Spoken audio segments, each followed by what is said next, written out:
bilsem bu an, gözlerime baksan, gözlerin parlak yanan. Ellerimi tutsan, dondursa zamanı, ruhumu mest etse şirin sözlerinle bu anı. Kaş yanımda olsam her an, her zaman, hissedebilsem nefesini, sanki biri bahar seyredebilsem.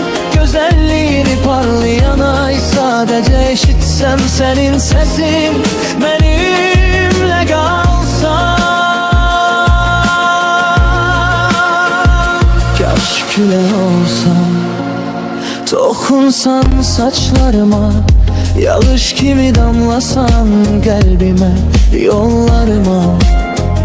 Her seher uyananda sen olsan yanımda, geceler ise yukumda, hemşe kucağımda.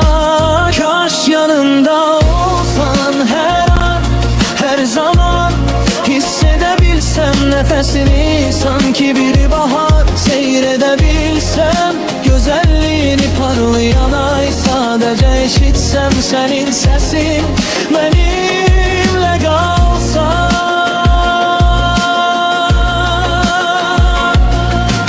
Dünyada yansan, bu an ebedi olsa seninle her şey tamam, tam da olsa.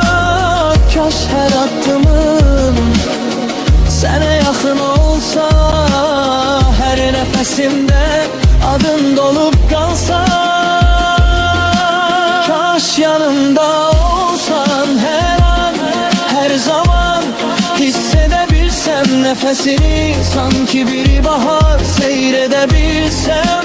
Güzelliğini parlayan ay, sadece işitsem senin sesin, benimle kalsan.